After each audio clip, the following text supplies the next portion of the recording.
sahabat semuanya, selamat datang di podcast Si Kece, siswa keren dan cerdas. Tempat kita menggali inspirasi dan berbagi cerita dari dunia pendidikan dan prestasi. Saya Niska Claudia Bella, host di episode kali ini, dan kali ini saya akan membahas tentang sebuah prestasi yang membanggakan di ajang OSN, Olimpiade Sains Nasional.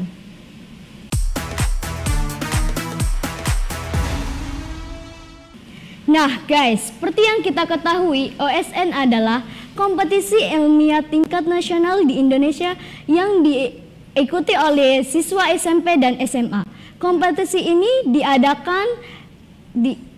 diadakan setiap tahun untuk mengasah dan mengukur kemampuan akademik siswa di seluruh Indonesia.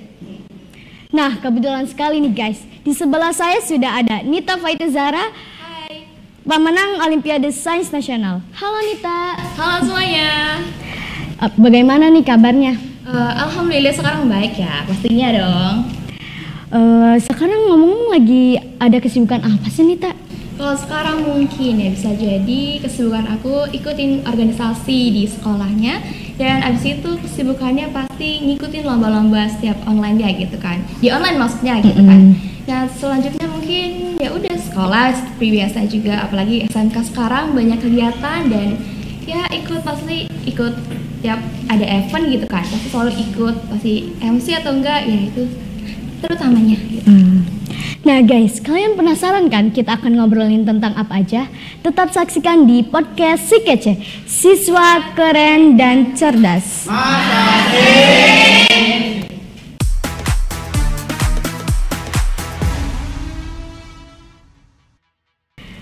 Oke nih Nita, menurut kamu apa sih OSN itu?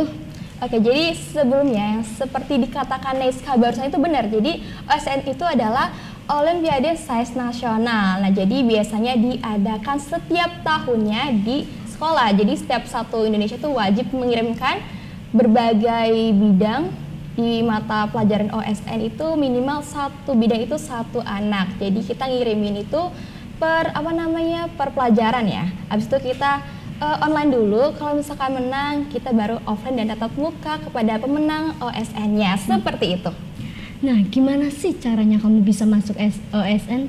Nah, awalnya pertama aku aktif di salah satu bidang OSN. Neska tau nggak apa nih? Apa tuh? Yaitu aku suka banget namanya pelajaran IPS atau ilmu pengetahuan sosial. Nah, waktu itu aku emang aktif banget anaknya di mata pelajaran itu, bahkan juga guru IPS aku. Halo Buati, kalau misalkan Buati lihat video ini, Buati itu orang yang selalu support aku. Nah, pas ada seleksi OSN, aku ditunjuk guru itu buat ngerjain soal OSN. Nah, ada 10 soalnya, dan alhamdulillah aku bisa ngelewatin orang-orang yang bisa dibilang anak favoritnya guru-guru di sekolah, bahkan juga ranking teratas, dan aku menang seleksi di bukan tahap 1 itu tuh udah termasuk tahap selesai lah, udah jadi aku bener semua soalnya, dan alhamdulillahnya aku lolos di OSN IPS.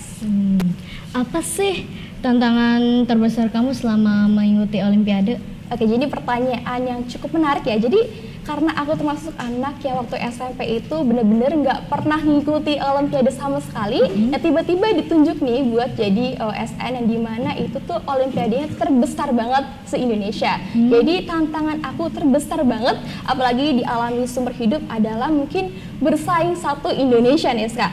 Bukan cuma satu Indonesia, bahkan juga orang dari sekolah pertukaran pelajar. Waktu itu aku lihat data siswanya ini, ada dari Malaysia, Singapura, dan Thailand, itu mereka juga ikut OSN. Jadi bukan cuma dari Sabang sampai Merauke, tapi juga orang Indonesia yang di luar negeri. Itu sih tantangan terbesar aku selama ini. Selain mengikuti Olimpiade ini, kamu ikut lomba-lomba lain nggak?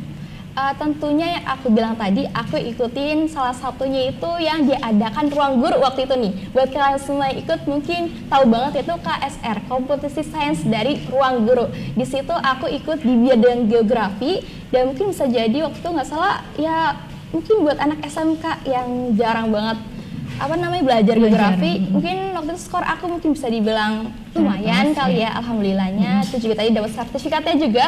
Waktu itu juga aku sempat ikut kayak semacam dari bidang politik juga, yaitu kayak Nusantara Festival nggak salah atau apapun itu.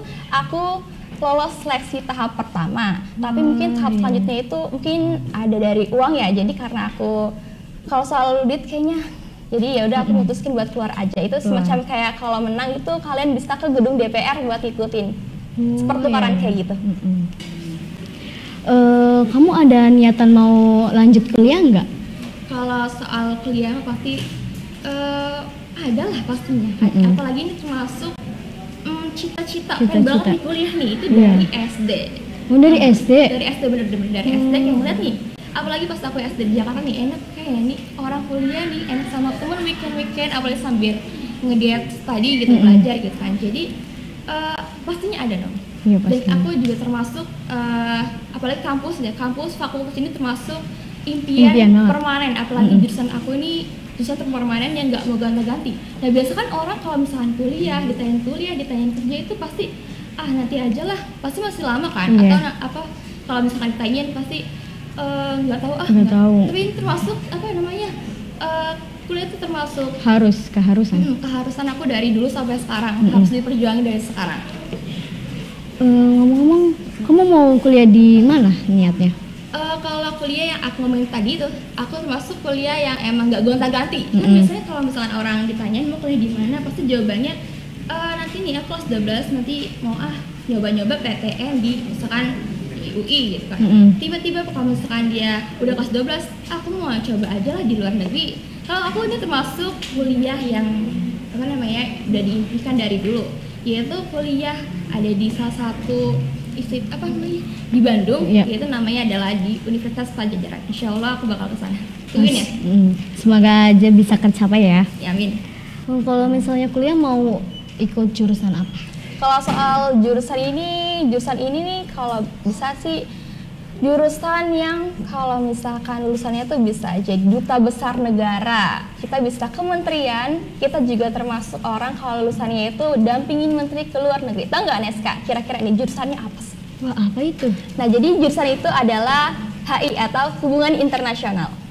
Wah, kalau boleh tahu, Nita tuh termotivasi sama siapa sih sampai saat ini?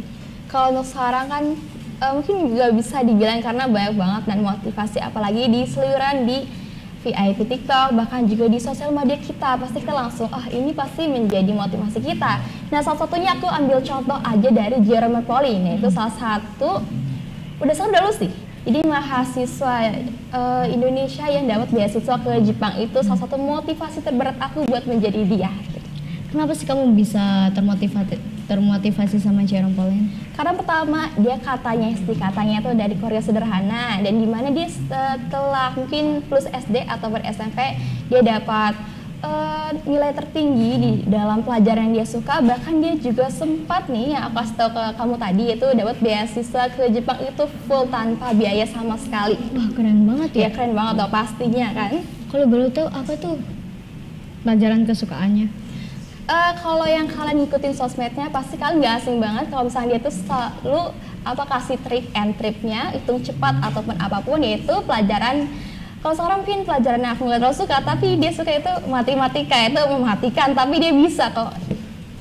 Nita tuh punya cita-cita nggak? Kalau soal cita-cita pasti semua orang juga pasti punya cita-cita, antara dipendam ataupun enggak. Kalau sekarang karena sekarang kita lagi podcast nih, aku bakal spill cita-citaku. Wah, apa tuh cita-citanya? Kalau nggak jadi presenter mungkin bisa jadi seorang duta besar negara. Kalau nggak bisa jadi pembawa acara. Seperti itu aja sih. Nah guys, itulah obrolan kita kali ini. Jangan kemana-mana, tetap di podcast Si Kece, siswa keren dan cerdas. Makasih.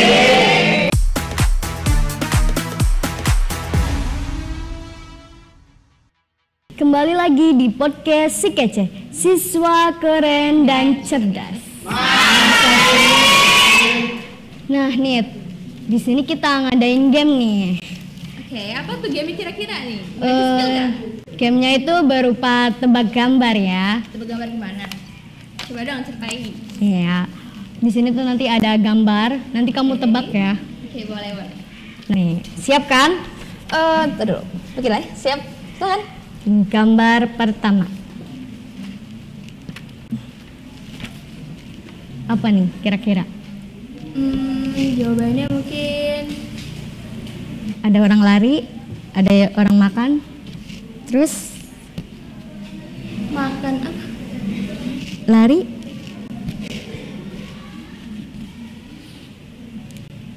Lari makan. ma- Makan. ini kan lari ya, Hmm. L-nya kan diganti kan, jadi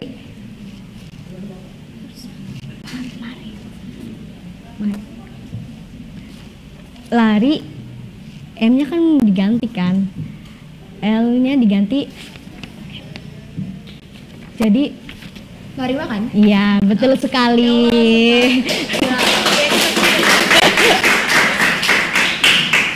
Coba. Ini kasih. Gambar yang kedua. Kita coba apa ini? Nah kalau ini pasti jawabannya nggak salah. Waktu itu aku lihat di sosmed ya. Jawabannya pasti nasib buruk. Wah, Bener nggak? betul sekali nih. Nah, gambar yang ketiga. Oke, apa ya? Ini ada orang dorong atau tarik nih ya. Terus ada tambahan kata dan ada juga apa nih kira-kira?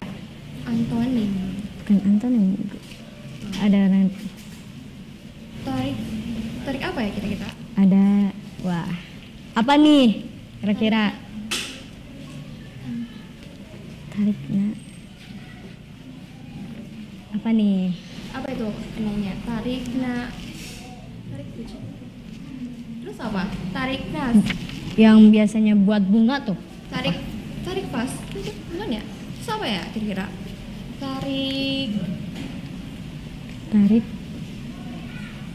Ada tambahan kata terus ada buat bunga. tarik pas. Tarik bentar dulu ya. Bentar dulu. Tarik. Mungkin jawabannya tarik nafas. Ya betul sekali. Ya Allah, sumpah. Oke, sebelum mengakhiri podcast kita kali ini, mungkin Nita mempunyai kesan-pesan kepada teman-teman semuanya. Oke, jadi pesan dan kesan buat kalian semua pertama adalah jangan lewati dan jangan abaikan masa remaja kalian semua, apalagi kalian yang masih di bangku sekolah, karena masih banyak di luar sana tuh yang nggak sekolah. Jadi gimana caranya kita juga harus memperjuangkan pendidikan kita supaya masa depan kita enak dan negara kita juga bisa maju. Dan pastinya kalian semua dari derajat SMA atau SMP ini pastinya jangan malas belajar, apalagi kalau misalnya kalian semua mau lanjut ke perguruan tinggi, kalian juga harus ngikutin lomba-lomba dari sekarang.